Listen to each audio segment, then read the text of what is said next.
ശ്രീജിത്ത്, ഇത് വലിയ രാഷ്ട്രീയ വിവാദമായി തന്നെ മാറിയ സംഭവമാണ്. പകർച്ചവ്യാധികൾ ഇത്രയധികം പടർന്നു പിടിക്കുന്ന സാഹചര്യത്തിൽ ഇങ്ങനെയൊരു നടപടിയിലേക്ക് സർക്കാർ കടക്കുന്നു. ഒപ്പം തന്നെ അവിടെ കസേരകളി ഉണ്ടാകുന്നു. അതിലൊക്കെ പ്രതിപക്ഷത്തിന്റെ വിമർശനം, അത് നിയമസഭയിൽ പോലും കഴിഞ്ഞ ദിവസം നമ്മൾ കണ്ടതുമാണ്.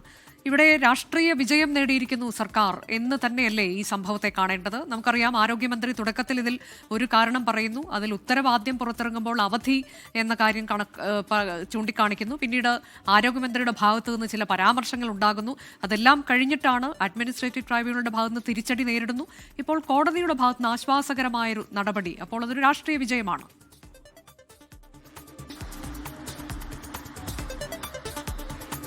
അനുജ, സംസ്ഥാന DHS കാര്യാലയത്തിലെ കസേരകളിക്കിടയാക്കിയ സംഭവത്തിലാണ് ഇപ്പോൾ സംസ്ഥാന സർക്കാരിന് ഏറെ ആശ്വാസകരമായൊരു വിധി ഹൈക്കോടതിയിൽ നിന്ന് ഉണ്ടായിരിക്കുന്നത്.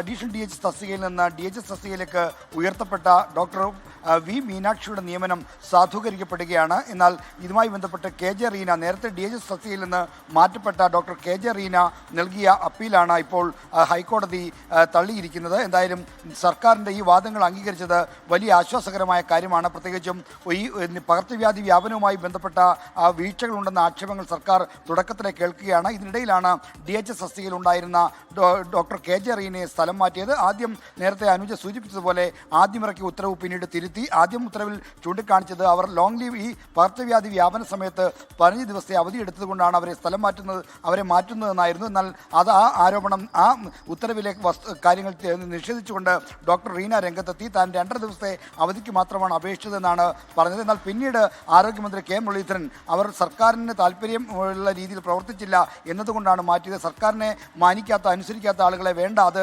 സെലക്ഷൻ പോസ്റ്റാണ് എന്ന തരത്തിലുള്ള നിലപാടുകളും മറ്റും മാറ്റി പറഞ്ഞിരുന്നു. എന്തായാലും അഡ്മിനിസ്ട്രേറ്റീവ് ട്രിബ്യൂണൽ നേറ്റ തിരിച്ചടിക്കായി ഇപ്പോൾ ഹൈക്കോടതിയിൽ ഒരു വിജയം വന്നിരിക്കുന്നു. ഒരു തരത്തിൽ തന്നെ അവർക്ക് രാഷ്ട്രീയമായ വിജയമായി സർക്കാരിന് ആശ്വാസം കൊള്ളാവുന്ന കാര്യമാണ്. പ്രത്യേകിച്ചും നിയമസഭാ സമ്മേളനം നടക്കുന്ന ഘട്ടത്തിൽ ഇതുമായി ബന്ധപ്പെട്ട ആക്ഷേപങ്ങൾ സഭാതലത്തിലും മറ്റും ഉയരുമ്പോൾ സർക്കാരിന് പിടിച്ചു നിൽക്കാൻ കഴിയുന്ന ഒരു വിധിയായി, ഉത്തരവായി ഹൈക്കോടതിയുടെ ഇപ്പോഴത്തെ തീരുമാനം മാറുകയാണ്.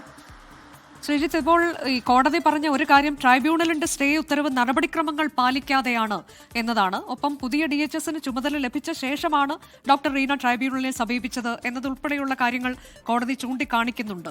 യഥാർത്ഥത്തിൽ ഇതിൽ സാങ്കേതികമായി പിഴവ് സംഭവിച്ചിട്ടില്ല സർക്കാരിന് എന്ന് പറയുമ്പോൾ പോലും ആരോഗ്യമന്ത്രി വ്യക്തമാക്കിയിട്ടുള്ള ചില കാര്യങ്ങൾ, അന്ന് ഇത്തരം കാര്യങ്ങളൊന്നും അല്ല ആരോഗ്യമന്ത്രി മാധ്യമങ്ങളോട് പറഞ്ഞത് എന്നുള്ളതും ശ്രദ്ധേയമല്ലേ ശ്രീജിത്ത്?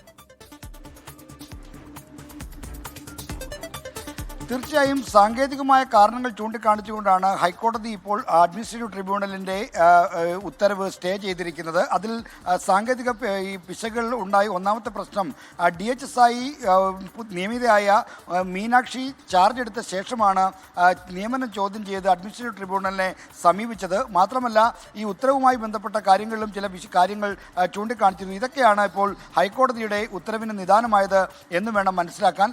മാത്രമല്ല, ഈ കാര്യത്തിൽ ആരോഗ്യമന്ത്രി K മുരളീധരൻ്റെ ഭാഗത്തു നിന്നുണ്ടായ പ്രതികരണങ്ങളെല്ലാം തന്നെ തിരിച്ചടിക്കുന്ന പ്രതികരണങ്ങളായിരുന്നു.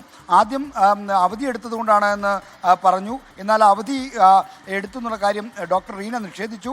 പിന്നീട് ഉത്തരവ് തിരുത്തി ഇറക്കേണ്ടി വന്നു. അപ്പോൾ സർക്കാരിന് തന്നെ ഇത് കൈകാര്യം ചെയ്യുന്നതിൽ വീഴ്ച പറ്റി, സർക്കാരിന് അക്കാര്യത്തിൽ ഒരു ശ്രദ്ധക്കുറവുണ്ടായി എന്ന് വ്യക്തമാക്കുന്ന സംഭവങ്ങളാണ് ഇതിൻ്റെ ആദ്യ എപ്പിസോഡുകളിലൊക്കെ നടന്നത്. എങ്കിൽ പോലും ഇപ്പോൾ ഹൈക്കോടതിയിൽ നിന്ന് സാങ്കേതികത്വം ചൂണ്ടിക്കാണിച്ച് ആണെങ്കിൽ പോലും ഒരു വിധി വന്നത് സർക്കാരിനെ സംബന്ധിച്ചിടത്തോളം ആശ്വാസകരമാണ്. ഞാൻ നേരത്തെ സൂചിപ്പിച്ച പോലെ സംസ്ഥാനത്ത് പകർച്ചവ്യാധി വ്യാപനം കൈകാര്യം ചെയ്യുന്നതിൽ സർക്കാരിന് വീഴ്ച പറ്റിയോ എന്ന് ചൂണ്ടിക്കാണിക്കുന്ന തരത്തിലുള്ള വിമർശനങ്ങൾ പ്രതിപക്ഷം നിയമസഭയിൽ ഉന്നയിക്കുന്നുണ്ട്. ഇന്നലെ പ്രതിപക്ഷ നേതാവ് പിണറായി വിജയൻ അക്കാര്യം ചൂണ്ടിക്കാണിക്കുകയും മറ്റും ചെയ്തിരുന്നു. അപ്പോഴാണ് സംസ്ഥാന ആരോഗ്യവകുപ്പിലെ ഏറ്റവും നിർണായകമായ ഓഫീസായ DHSൻ്റെ ഓഫീസിൽ ഒരു കസേരകളിയും അവിടെ തർക്കവിതർക്കങ്ങളും നടക്കുന്നു. അപ്പോൾ പ്രതിരോധ പ്രവർത്തനങ്ങൾ പാളുന്നതിൻ്റെ പ്രധാനപ്പെട്ട കാരണം ഈ ഉദ്യോഗസ്ഥർ തമ്മിൽ അവിടുത്തെ പോസ്റ്റിങ്ങുമായി ബന്ധപ്പെട്ട തർക്കവിതർക്കങ്ങളും നിയമപ്രശ്നങ്ങളുമൊക്കെയാണ് എന്ന വിമർശനം കൂടി വന്നിരുന്നു. ഈ ഘട്ടത്തിൽ ഇപ്പോൾ വന്നിരിക്കുന്ന ഹൈക്കോടതി വിധി അതുകൊണ്ട് തന്നെ സർക്കാരിന് വലിയ തോതിലുള്ള ആശ്വാസമാണ്. ഇതിലിപ്പോൾ സർക്കാർ കോടതിയിൽ വാദിച്ച പ്രധാനപ്പെട്ട ഒരു കാര്യം, ഡെപ്യൂട്ടേഷൻ കാലാവധി അത് അവസാനിച്ചു, പിന്നീട് നീട്ടി നൽകിയിട്ടില്ല എന്നുള്ളതാണ്. പക്ഷേ കോടതിയിലേക്ക് ഇത് പോകാനുണ്ടായ കാരണം ഇവരുടെ സ്ഥാനമാറ്റം എന്നുള്ളതിലേക്ക് അത് ആരോഗ്യമന്ത്രിയുടെ ഒരു അതൃപ്തി ഈ ഘട്ടത്തിൽ ഉണ്ടായിട്ടുണ്ട്.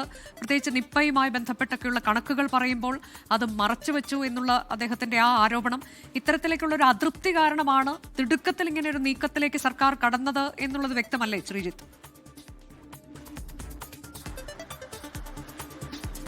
അനുജ, അതിൽ അത് ഏറെക്കുറെ വസ്തുതാപരമാണ്. കാരണം തിരുവനന്തപുരത്ത് കെ മുരളീധരൻ നിപ്പയുമായി ബന്ധപ്പെട്ട വാർത്താ സമ്മേളനം നടത്തുമ്പോൾ നിപ്പ സ്ഥിരീകരിച്ച കോഴിക്കോട് രാമനാട്ടുകര സ്വദേശിയുടെ പിന്നെ പരിശോധനാ ഫലം പൂന വൈറോളജി ലാബിൽ പോസിറ്റീവാണെന്ന് സ്ഥിരീകരിച്ചു എന്ന വിവരങ്ങൾ ഉണ്ടായിരുന്നു. എന്നാൽ മന്ത്രി ആ ഘട്ടത്തിലും പൂന വൈറോളജി ഫലം വന്നിരുന്നില്ല എന്നാണ് വാർത്താ സമ്മേളനത്തിൽ മാധ്യമപ്രവർത്തകർ ഇത്തരം കോഴിക്കോട് നിന്ന് കളക്ടറുടെ വാർത്ത ഉദ്ധരിച്ചുകൊണ്ട് പറഞ്ഞപ്പോഴും മന്ത്രി കെ മുരളീധരൻ പറഞ്ഞത് തനിക്ക് അത്തരമൊരു വിവരമില്ല എന്നുള്ളതാണ്.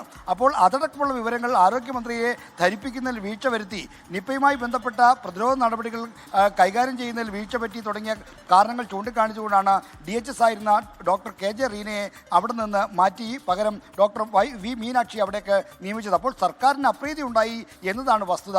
പിന്നീട് ചൂണ്ടിക്കാണിച്ച കാരണങ്ങളെല്ലാം ആ വാദത്തെ ന്യായീകരിക്കാനുള്ള നടപടികളായി മാത്രമേ കാണാൻ കഴിയൂ. എന്നാൽ എങ്കിൽ പോലും നിയമനം ഈ DHS പോലൊരു തസ്തിക ഒരു സെലക്ഷൻ പോസ്റ്റാണ്. അവിടെ സർക്കാരിന് താല്പര്യമുള്ളവരെ, സർക്കാരിന് സ്വീകാര്യമായവരെ നിയമിക്കുന്ന ഒരു രീതി അവിടെയുണ്ട്. എങ്കിൽ പോലും സർവീസ് ചട്ടങ്ങളും മറ്റ് സാങ്കേതികമായ നടപടിക്രമങ്ങളും പാലിക്കണം എന്നുള്ളതാണ്. ഇവിടെ അത്തരം ചില നടപടികൾ പാലിക്കപ്പെട്ടിട്ടില്ല എന്ന് ചൂണ്ടിക്കാണിച്ചാണ് DHS ആയിരുന്ന ഡോക്ടർ KJ റീന അഡ്മിനിസ്ട്രേറ്റീവ് ട്രിബ്യൂണലിനെ സമീപിക്കുകയും അനുകൂല വിധി ആദ്യം സമ്പാദിക്കുകയും ചെയ്തത്. എന്നാൽ ഇപ്പോൾ ഹൈക്കോടതി സാങ്കേതിക കാരണങ്ങൾ ചൂണ്ടിക്കാണിച്ചുകൊണ്ട് ആ വിധിക്ക് സ്റ്റേ പുറപ്പെടുവിച്ചിരിക്കുകയാണ്.